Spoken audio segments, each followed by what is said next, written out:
Okay, women, here we are again on this journey. Who are you and who do you belong to? Hopefully, you have come to a decision by now. You know that you are fearfully and wonderfully made. You know that you were created with a purpose. You know that you're blessed. You know that you can be fruitful. You know, again, you met the woman at the well also, and you realize that, yeah, you have some issues. We all have some issues, but we got to come to terms with whatever our issues are, deal with that stuff. If we don't deal with it, it will deal with us. And so here we are now trying to become, since we know who we are and who we belong to, then there is no excuse as to why we cannot be the virtuous woman as described in Proverbs 31.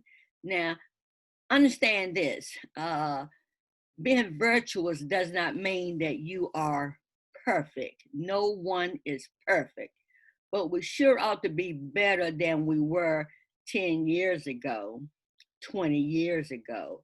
Surely we have grown to a sense of maturity at this point in our life and knowing who we are and whose we are, that we can certainly function a whole lot better in terms of how we carry ourselves, how we involve ourselves in relationships, how we again are able to understand what it means to uh, choose the correct mate. And certainly one of the things is that women, we need to stop running behind a man, running behind a man. See, women have become so desperate now for a man that they become the hunters. When the men used to be the hunters, they used to hunt the woman, look for the woman. And if you are in the right position, you can be found by the right man. But if you're out of position, then you're found by anybody who's out there who you are running to. You are doing the running because you are desperate instead. And I've come to say too that, and when you have to run like that and be desperate for a relationship, it means to me that you don't know who you are and you don't know whose you are. Because again, uh, who can find a virtuous woman? See, a man is looking for someone who can put themselves in position to be found. But with so many women just running them down, they don't have to look for anybody. All they have to do is just stand back and say 1, 2, 3, 4, 5, 6, 7, 8, because they got everybody lined up coming after them. So, women, this is so important because I said in the beginning that we are the mothers of civilization. We bring the boy and girl babies into the world. And so we certainly ought to know who we are as women. So again, we can be able to help navigate to be that helper, that helpmate to our mate. Certainly be in position in our families to not only nurture our children, but to educate them and keep them in line also, and also to have our husband in line whenever a need be. But if we're out of line, you know, if we're out of line, we don't even know what to do because we have also moved ourselves into the position of that men are out of line because we're out of line. Men are out of line because we're out of line, running behind them, pursuing them, being desperate for them. That many of the relationships we are in are not meant for us anyway. They're just relationships that we hounded somebody for, and we had a one night stand, and we had a sexual encounter. One thing leads to another, and all of a sudden we're in love. And so, again, just because we're in a relationship does not mean that that relationship was meant for us, sent to us, or ordained by God for us.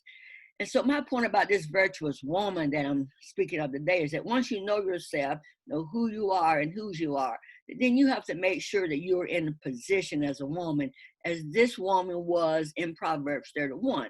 One of the main things we see as you read that story, you'll find out that she understood who she was as a woman. She knew her role as a woman. She knew her obligations as a wife and as a mother. She knew her responsibility. See, we got to take some responsibility for our actions and for our behavior and for our conduct. But first of all, we got to make sure that we're acting and behaving in a way that is in line with what God has called us and who God has called us to be as a woman. Many of us, again, if we look at ourselves in the mirror, are we becoming as a woman? Are we taking the responsibility that we ought to take as a woman over not only our own life, but over the life of our children, over the life of our family? Many of our children are lost today because we are lost. See, we can't afford to be lost. We cannot be afford to be lost. People keep asking, what's wrong with the children? What's wrong with the children? But there's nothing wrong with children. There's something wrong with parents, the family who's raising these children. Children don't do any more, say any more, behave any more than who is behind them, who's bringing them up. They do say train up a child in the way they should go. If they do depart from a good upraising, they will return back to it. But I'm talking about those who are not raised in accordance with, again, what's responsible in terms of behavior. If we're doing in and everything, what do we expect the children to do? If we're involved in and everything, what do we expect them to be involved in? If we're saying everything under the sun and using every other word as a curse word, how do we expect them to talk? We have to look at ourselves and becoming that responsible woman. Not only responsible, but respect. Are we showing any respect to ourselves as that woman in Proverbs did? You got to respect yourself first of all before you can respect somebody else. And then we always say, oh, I'm looking for respect. I'm looking for respect. But, my point is, you're looking for respect, but do you give respect? And you're looking for respect, but if you look at yourself and how you may be carrying yourself, you don't have any respect for yourself. And so I'm saying again is that it's hard to give respect when you don't even respect yourself, first of all. So first of all, show some respect for yourself as a woman. Look at that Proverbs woman and see how she showed that respect, how she was responsible, how she was a hard worker, how she took care of her family. And not only that, she worked also not sewing all the clothes for her family, taking care of herself, but she was an entrepreneur too. And so, a woman can be an entrepreneur. A woman can have her own little business.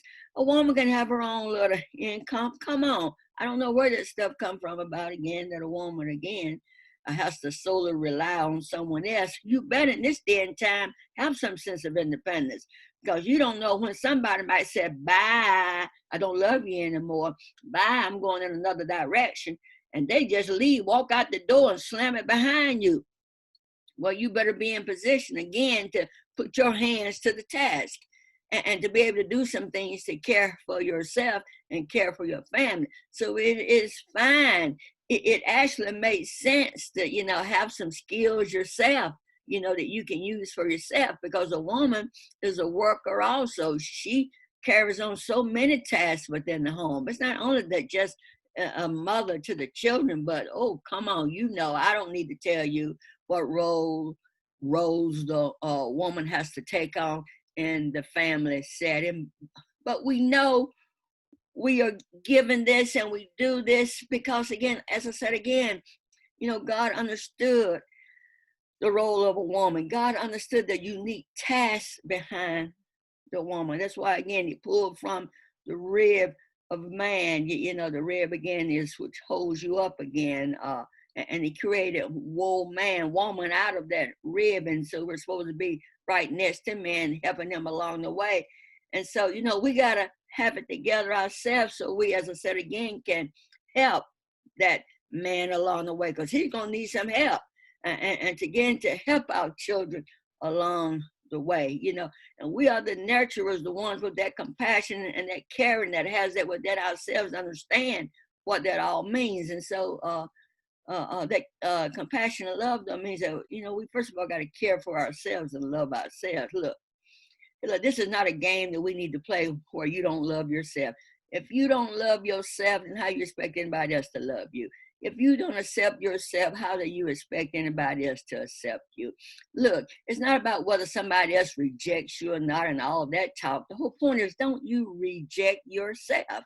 Hold on to yourself. And so, women, you have to find yourself in all of this. Look, I want you to read Proverbs 30 and get some sense of understanding who this woman is in terms of the character traits that she displayed. And again, you need to look at yourself in line with this and see again how you can begin to move in the direction of becoming a woman of purpose, a woman of purpose. And when you understand what that woman of purpose is, it means that you need to have a direction in your life, and that direction needs to be the fulfillment of God's plan for your life, but not only God's plan for your life, but the life of your family, if you're married, the life of your children, if you have a family, or if you're single, the life for you as a woman, as a singer right now, before a mate comes to you. You need to know again, what does God require of me? What would God have me do? And as I said, the main thing about this whole point is that you got to be in the right position. If you don't have what you need in life, if you haven't gotten what you need in life, it's because you're out of position. And when you're out of position, whatever God has for you can't get in position to come toward you. You got to get in position. And when you're in the proper position, whatever's meant for you will come toward you and you will go toward it. But we have reversed things, gotten out of position because I said again, you're too desperate. You're impatient. You want it now. You want it yesterday. You want it last night. So you got a lot of work to do, right? You got a lot of work to do as we go forward. So again, I want you to understand that your role right now is to become this woman that is set apart in the sense that when someone looks at you, they can say, that's a woman.